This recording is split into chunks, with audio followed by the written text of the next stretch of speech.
Hello students, today I am going to discuss topic rings of fractions.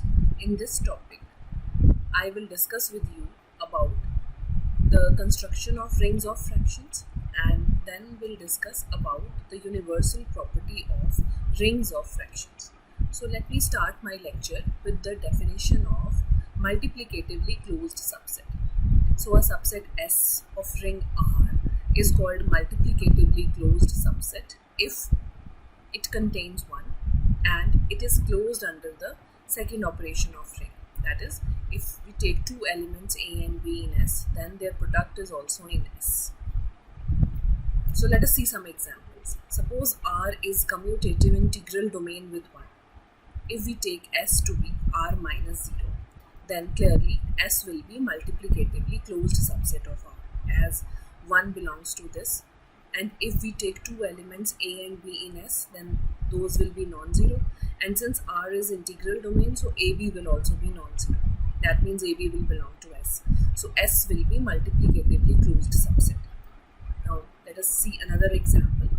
Suppose P is prime ideal of commutative ring R, then we take S to be A minus P. Now clearly P is prime ideal of R, so P is proper ideal of R, so 1 will not belong to P. So therefore 1 will belong to S, and if we take two elements A and B in S, then A will not be in P, B will not be in P, so by the property of prime ideal, AB will also not belong to P, that is AB will belong to S. So S is multiplicatively closed subset of R. Now suppose R is any ring and we take an element X in R. We take S to be all non-negative powers of X. So here X0 is 1. So clearly S is multiplicatively closed subset of R. So these are few examples of multiplicatively closed subsets. Now let us try to construct rings of fractions. So what we do, we suppose S is a multiplicatively closed subset of ring R.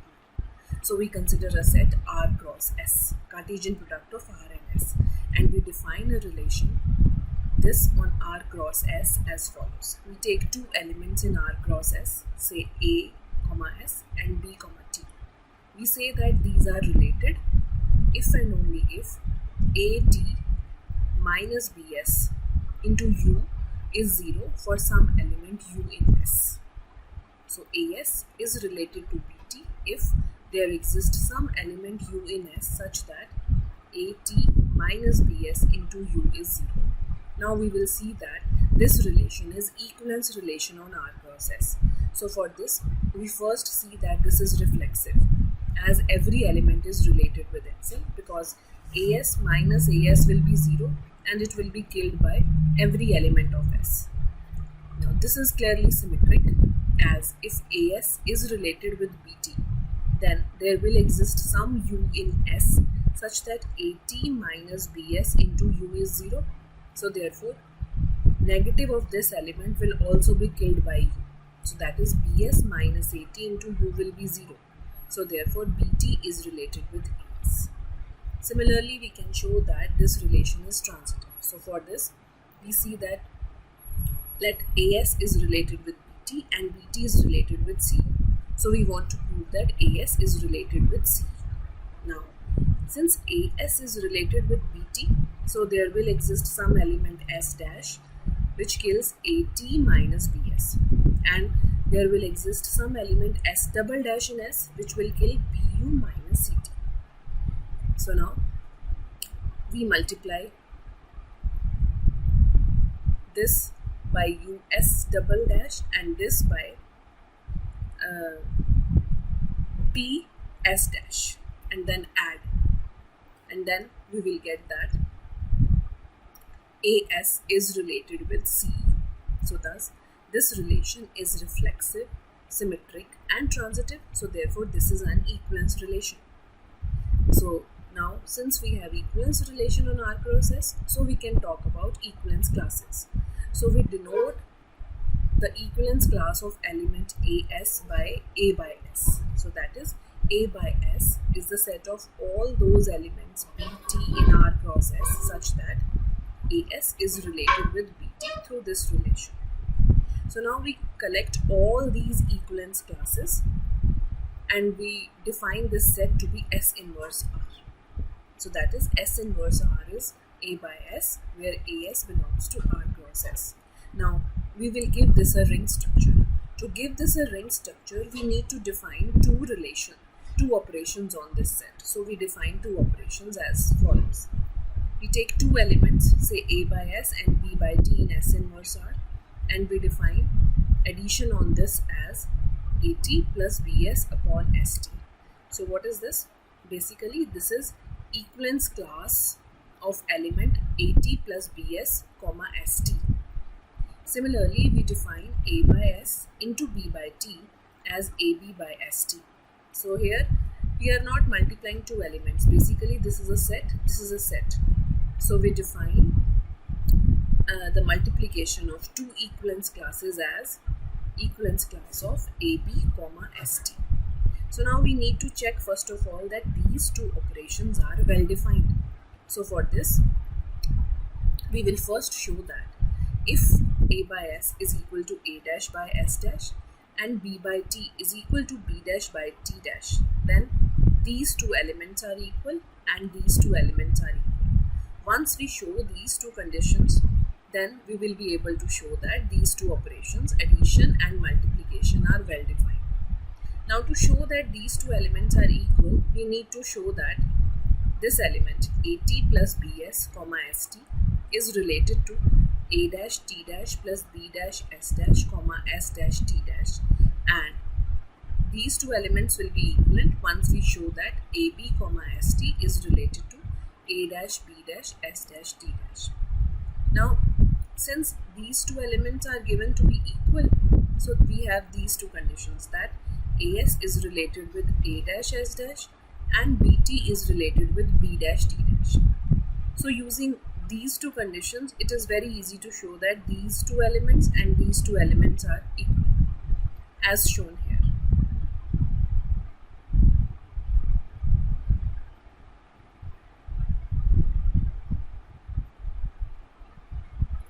So thus, these two operations are well defined. Now we will prove that if R is a commutative ring with 1, then with these operations on S inverse R, this is also a commutative ring with 1. Now, it is a very trivial exercise to show that these two operations are binary operations on S inverse R. So we will just check that this ring, okay, we will show that 0 by 1 is additive identity of this set S inverse R. For this, we see that A by S plus 0 by 1 is equal to A plus 0 by S, which is A by S. So therefore, 0 by 1 turns out to be additive identity. In fact, we can take here 0 by S, where S is any element of S, because 0 by S will be equal to 0 by 1. Now, if we take any element A by S in S inverse R, then its additive inverse will turn out to be minus A by S, as seen here. Now we want to find the unity of this ring. Now the unity of this ring will be 1 by 1, because A by S dot 1 by 1 is A by S. It can be seen easily that if we take element S by S, where S is any element of S, then this element is equal to 1 upon 1, because SS is related with 1 1, as S into 1 minus S into 1 is 0, and that will be killed by any element of S. So the unity of S inverse R will be of the form S by S, where S is any element of multiplicatively closed subset S of ring R. So thus, if R is a commutative ring with 1, then S inverse R is also a commutative ring with 1. So this new ring, which we have formed with the help of ring R and multiplicatively closed subset S of ring R, is called ring of fractions, or ring R localized at set S. Now we want to see, this is a ring with unity, so we are interested in finding the units of S inverse R. Now it can be seen easily that units in S inverse R will be of the form T by S, where T is element of S and S is element of S, because its multiplicative inverse will be S by T. Alright, now we consider a map from R to S inverse R. There is a natural map from R to S inverse R defined as f of A is equal to A by 1. Now see, f of A plus B will be f of A plus f of B, and f of A into B will be f of A into f of B, and f of 1 will be 1 by 1, which is unity of S inverse R. So therefore f will be a ring homomorphism. So this is called a natural ring homomorphism from a ring to its rings of fractions. Now the next result will describe about the universal property of ring S inverse R. Suppose phi is a ring homomorphism from A to B, where here A and B are commutative rings with 1, and suppose S is a multiplicatively closed subset of A. Suppose that phi of S is unit in B for all S in S. Then there will exist unique ring homomorphism from S inverse A to B such that phi is equal to psi composed with F. Here F is a natural homomorphism from A to S inverse A. So we have this diagram. If phi is a ring homomorphism from A to B satisfying this condition, then there exists unique ring homomorphism psi from S inverse A to B, so that this diagram is commutative. That is, phi is equal to psi composed with F. So let us try to prove it. So we need to define a map from S inverse A to B, which turns out to be ring homomorphism satisfying this condition, and such homomorphism should be unique. So we define a map psi from S inverse A to B by psi of A by S is equal to phi of A and into inverse of phi S. Now see, this makes sense because S is element of set S and phi S is unit. So therefore inverse of this makes sense. Now, so first of all we will show that this map is well defined. So let A by S be equal to B by T. So this means element AS is related with BT. This means there will exist some U in S such that AT minus BS into U is 0. Now taking phi both sides. Since phi is a ring homomorphism, we get phi A into phi T minus phi B into phi S into phi U is 0. Now see, U is in S. So by the given hypothesis, phi U is unit. So phi U inverse exists. So multiplying both sides by phi U inverse, we get that phi A into phi T is equal to phi B into phi S. Again, phi S is unit and phi T is unit. So we get this. Phi A, phi S inverse is equal to phi B, phi T inverse. That is, psi of A by S is equal to psi of B by T. That means psi is well defined. Now we can easily see that psi is a ring homomorphism. This is a trivial exercise. So this is a ring homomorphism. Now we want to see now psi composed with F at any element A of ring A will be psi A by 1, which is phi A, phi 1 inverse. Since phi is a ring homomorphism between commutative rings with unity, so phi of 1 will be 1. So this is phi A. That means phi is equal to psi composed with F. Now the uniqueness. Suppose there exists another ring homomorphism H from S inverse A to B such that phi is equal to H composed with F. Now, we want to prove that H is equal to this psi. Now see, H of A by 1. See, A by 1 is equal to F of A. So this will be phi of A. And H of 1 by S. Now see, 1 belongs to S, S belongs to S. So 1 by S will be unit in S inverse A. So we can write this as S by 1 inverse. Since H is a ring homomorphism, so this will be H S by 1 whole inverse. So this will be phi S inverse. Now H of A by S. We can write A by S as A by 1 into 1 by S. H is a ring homomorphism. So this will be H A by 1 into H 1 by S. So putting the value from here, we get that this is equal to phi A, phi S inverse, which is same as psi of A by S as we have defined in the previous slide. So therefore H is equal to psi. So thus H is unique. So hence we have proved this result. That is, if there is a ring homomorphism between two commutative rings A and B, and S is a multiplicatively closed subset of ring A, such that phi of S is unit in B for all S in S, then there exists homomorphism psi from S inverse A to B such that this diagram is commutative. Now we observe that this natural ring homomorphism from R to S inverse R has some properties. So first of all, if any element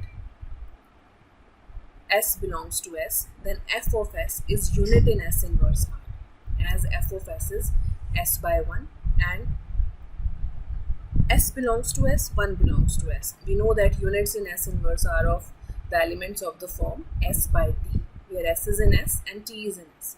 So this is unit in S inverse R. Second is, if for some A in R, f of A is 0, that is A belongs to kernel of F, then we have A by 1 is equal to 0 by 1. That means there exists some S in S such that S is 0. So that means f of A is 0 implies AS is 0 for some S in S. So we can say that f is 1, 1 if and only if kernel of f is 0. If and only we can say that S contains no zero divisors of R. Third property is, take any arbitrary element of S inverse R, A by S. So A by S can be written as A by 1 into 1 by S. Since 1 by S is unit in S inverse R, so this can be written as S by 1 inverse. Now A by 1 is f of A and this is f of S inverse. So thus we have shown that any element of S inverse R is of the form f of A, f of S inverse. So the next theorem says that if there is some another ring homomorphism from R to R dash which satisfies all these three properties, then that this R dash will be isomorphic to S inverse R.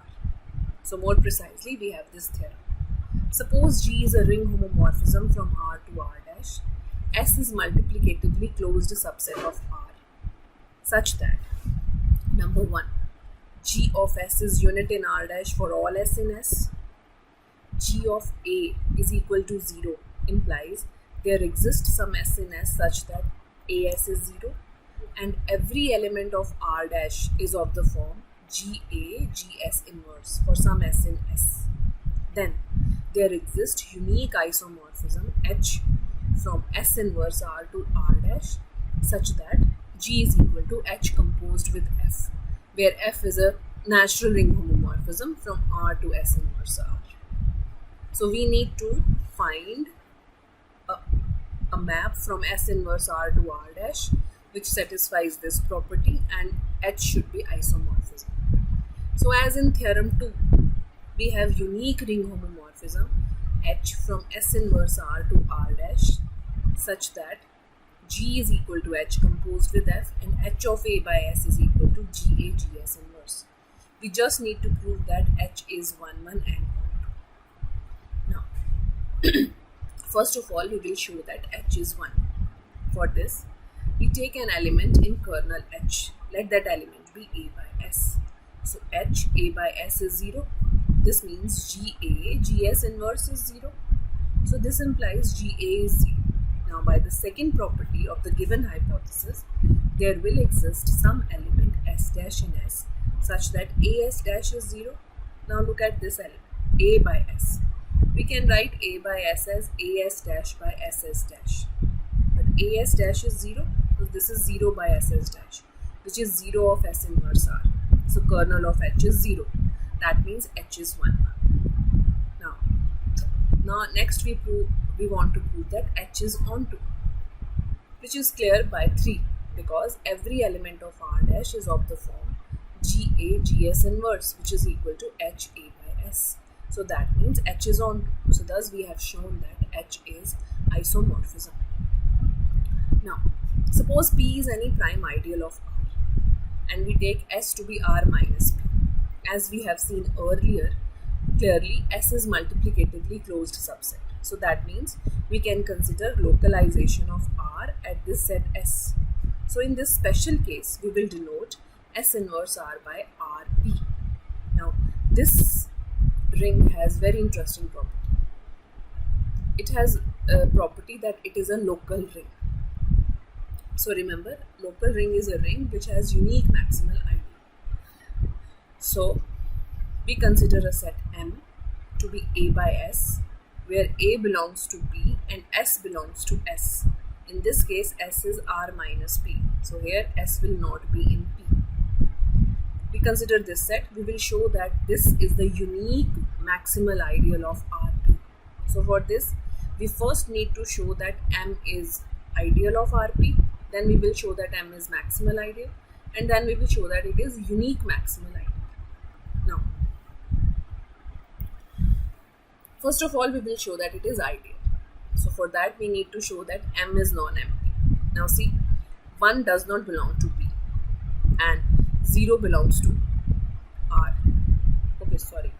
We have taken M to be those elements of the type A by S, where A is in P but S is not in P. So 0 belongs to P, 1 doesn't belong to P. So 0 by 1 belongs to M. So thus M is non-empty. Now we take two elements, A by S and B by T. So their sum will look like this, which is in M. And if we take an element in RP and one element in M, then their multiplication is again in M. So M is ideal of RP. Now we want to show that it is maximal ideal of RP. For this, we take another ideal J of RP and we assume that M is properly contained in J and J is contained in RP. Now, since M is properly contained in J, so this means there will exist at least one element which lies in J but not in M. So let that element be B by T. Now see, B by T is not in M. This means B does not belong to P. Also T is also not in P. So that means B belongs to S and T belongs to S. So therefore B by T is unit in RP. So thus J is ideal of RP which contains unit. So J is equal to RP. So thus M is maximal ideal of RP. Now suppose there is another maximal ideal of RP. So M will not be contained in M dash. So again there will exist some element in M dash which is not in M. So by the same argument we will get that M dash will be equal to RP. But M dash is maximal ideal, so it cannot be RP. So thus we get a contradiction and hence there is no other maximal ideal of RP. So therefore M is unique maximal ideal of RP. So hence RP is a local ring. So let us consider an example. Suppose R is the ring of integers. We take P to be ideal generated by 2. Clearly it is prime ideal. So we consider localization of R at this prime ideal. So this will be of the form A by S, where A is in Z but S is not multiple of 2. Or we can say that S is co-prime to 2. So the unique maximal ideal of RP will be of the form A by S, where A is a multiple of 2 but S is not a multiple of 2. Now suppose R is a ring and suppose F is any element of R and we take S to be non-negative powers of F. We have earlier seen that S is multiplicatively closed subset of R. So we write S inverse R as RF.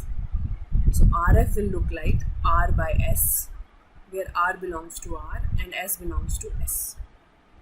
Now observe that RF is a zero ring if and only if F is nilpotent. Why? Because suppose RF is a zero ring. So that means every element of RF is 0. So in particular 1 by F is also 0. This means there will exist some element in S which kills 1. Now elements of S are nothing but powers of F. So F raised to power something will be 0. That means F is nilpotent. Now, if F is nilpotent, then Fm is equal to 0 for some m greater than equal to 1. So we consider an arbitrary element of Rf. It will be of the form R by Fm. So we can write this as R Fm upon Fm plus n. Now since Fm is 0, so Rfm will be 0. So it will be 0 by Fm plus n, which is 0 of Rf. So thus Rf is a 0 ring. Thank you.